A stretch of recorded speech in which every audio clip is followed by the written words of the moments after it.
வணக்கம் family channel நேயர்களே, அனைவருக்கும் இனிய புத்தாண்டு நல்வாழ்த்துக்களை தெரிவித்துக் கொள்கிறோம். இந்த ஆண்டு உங்கள் வாழ்வில் மகிழ்ச்சியான ஆண்டாக மலரட்டும்.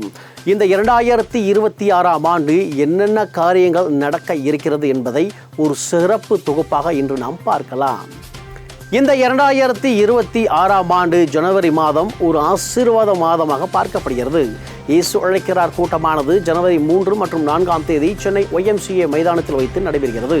அது மட்டுமல்லாமல் ஜனவரி 14ஆம் தேதி தை பொங்கலானது தமிழர் திருநாளாக கொண்டாடப்படுகிறது. இந்த தை பொங்கலை முன்னிட்டு அனைத்து ரேஷன் கடைகளிலும் பொங்கல் சிறப்பு தொகுப்பானது வழங்கப்படுகிறது. இதற்குரிய டோக்கன் ஜனவரி 9ஆம் தேதிக்கு முன்பாக மக்களுக்கு வழங்கப்படும் என தமிழக அரசு தெரிவித்துள்ளது. ஜனவரி 9ஆம் தேதியில் இருந்து பொங்கல் பரிசு தொகுப்பு அனைத்து நியாய விலை கடைகளிலும் வழங்கப்படுகிறது. 1 கிலோ அரிசி, 1 கிலோ நாட்டு சர்க்கரை, 1 கரும்பு, ரொக்க பணம் என மக்களுக்கு பரிசு தொகுப்பானது வழங்கப்படுகிறது. இந்த ஜனவரி மாதத்தில் 2026ஆம் ஆண்டு தேர்தலின் ஆண்டாக பார்க்கப்படுகிறது. ஆம், இந்தியாவில் 5 சட்டப்பேரவை தேர்தலானது இந்த ஆண்டு நடக்க இருக்கிறது. தமிழ்நாடு, மேற்கு வங்காளம், புதுச்சேரி, கேரளா, அசாம் ஆகிய 5 மாநிலங்களில் சட்டப்பேரவை தேர்தலானது நடைபெறுகிறது. இந்த 5 மாநிலங்களிலும் கடுமையான போட்டியும் நிலவி வருகிறது. தமிழ்நாட்டில் தற்பொழுது திமுக ஆட்சியானது நடைபெற்று வருகிறது. மொத்தமுள்ள 234 தொகுதிகளுக்கும் இந்த ஆண்டு சட்டப்பேரவை தேர்தல் நடைபெறுகிறது. தமிழ்நாட்டில் பல்வேறு கட்சிகள் இந்த இடங்களை கைப்பற்ற கடுமையாக போராடி வருகின்றனர். தமிழ்நாட்டை தொடர்ந்து மேற்கு வங்காளத்திலும் இந்த ஆண்டு சட்டப்பேரவை தேர்தல் நடைபெறுகிறது. அங்கு மொத்தம் 291 தொகுதிகள் ஆகும்.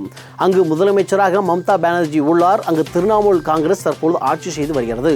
பிஜேபிக்கும் திரிணாமுல் காங்கிரஸுக்கும் கடுமையான போட்டி அங்கு நிலவுகிறது. அசாமில் தற்பொழுது பாரதிய ஜனதா கட்சியானது ஆட்சியில் இருக்கிறது. அங்கு மொத்தம் 127 தொகுதிகள்.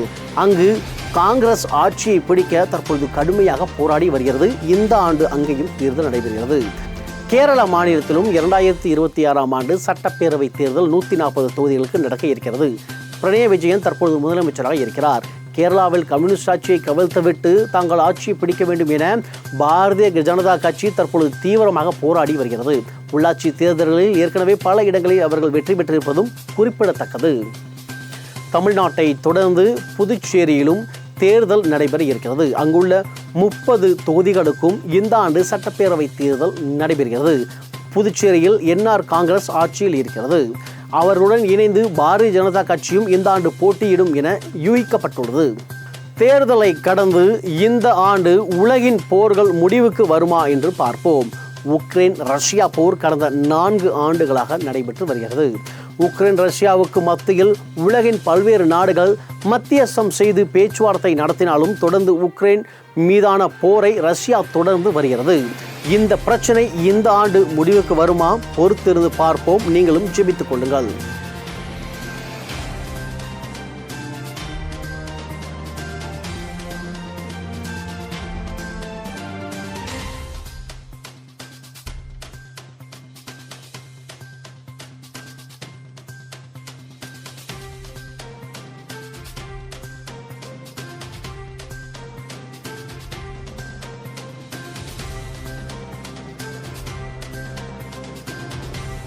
உக்ரைன் ரஷ்யா போரை தொடர்ந்து ஹமாஸ் மற்றும் இஸ்ரேலுக்கு இடையிலான போர் தற்பொழுது நிறுத்தப்பட்டுள்ளது.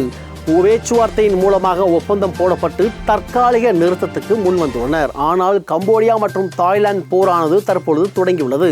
ஒரு கோயிலை பிரச்சனையாக வைத்து அது யாருக்கு சொந்தம் என தீர்வு காண்பதில் இந்த யுத்தமானது நடைபெற்று வருகிறது. கம்போடியா மற்றும் தாய்லாந்து நாடுகளைச் சேர்ந்த லட்சக்கணக்கான மக்கள் தற்பொழுது வேறு இடத்துக்கு அப்புறப்படுத்தப்பட்டுள்ளனர். அந்த பகுதி முழுவதும் பரபரப்பான சூழ்நிலையாக காணப்படுகிறது. அங்கு சமாதானம் வேண்டியும் ஜெபித்துக் கொள்வோம்.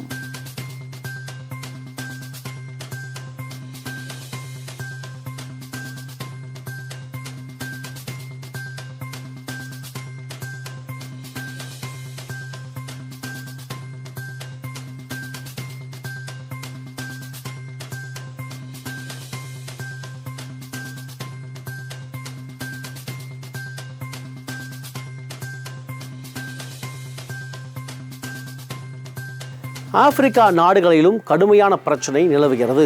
நைஜீரியாவில் கிறிஸ்தவர்களுக்கும் இஸ்லாமியருக்கும் இடையே பிரச்சனையானது தொடர்ந்து நடைபெற்று வருகிறது. சூடான் நாட்டில் துணை இராணுவத்துக்கும் இடையான யுத்தம் நடைபெறுகிறது. ஆப்பிரிக்காவின் பல்வேறு நாடுகளில் உள்நாட்டு கிளர்ச்சி வெடித்துள்ளது. அங்கு ஒரு சமாதானம் வேண்டி ஜெபித்துக் கொள்வோம். இந்த ஆண்டு ஒரு சமாதானம் அங்கு பிறக்கட்டும்.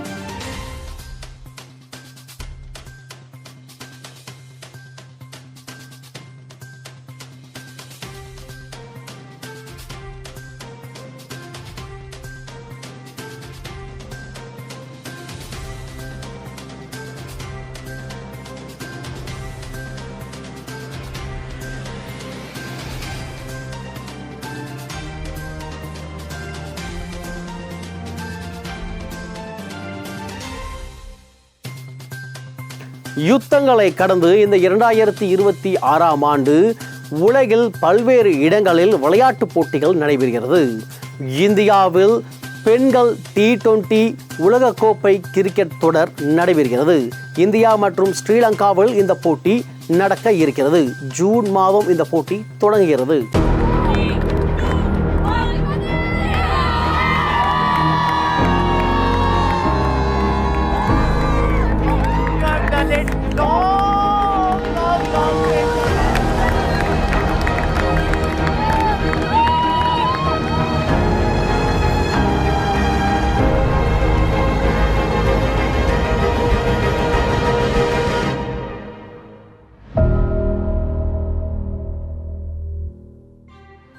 பெண்கள் T20 கிரிக்கெட் போட்டியை தொடர்ந்து ஆண்கள் T20 உலகக்கோப்பை போட்டியும் இந்த ஆண்டு இங்கிலாந்து நாட்டில் நடைபெறுகிறது. இந்தியா கடந்த முறை சாம்பியன் பட்டத்தை வென்றது. இந்த ஆண்டும் வெல்லுமா என ரசிகர்கள் ஆவலோடு காத்துள்ளனர்.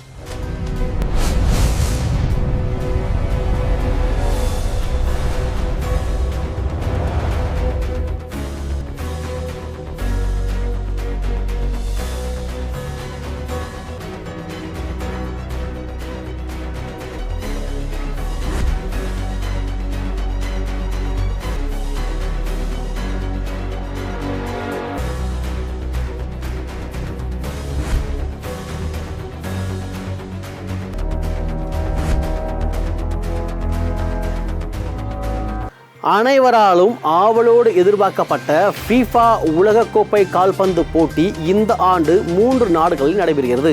மெக்சிகோ, USA, கனடா ஆகிய 3 நாடுகளில் 48 நாடுகளைச் சேர்ந்த அணிகள் விளையாடுகின்றன. ஜூன் மாதம் தொடங்கி ஜூலை 20ஆம் தேதி வரைக்கும் FIFA உலகக்கோப்பை கால்பந்து போட்டி நடக்க இருக்கிறது இந்த 2026இல்.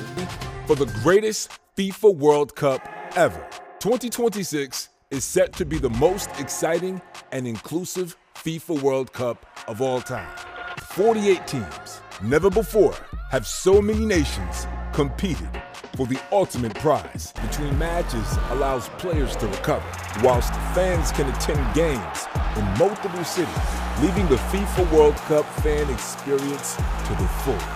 History will be made on the 11th of June when the iconic Estadio Azteca in Mexico City kicks off the tournament, becoming the first stadium to host 3 FIFA World Cup opening matches.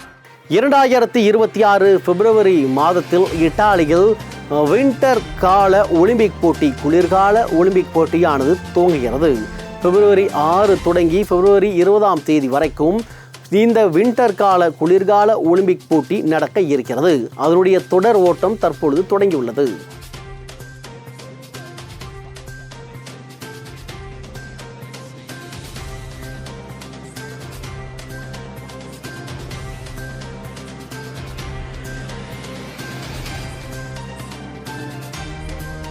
வரும் ஜனவரி 3ஆம் தேதி சென்னை நந்தனம் YMCA மைதானத்தில் இயேசு அழைக்கிறார் இளைஞர்கள் கூட்டமானது நடைபெறுகிறது.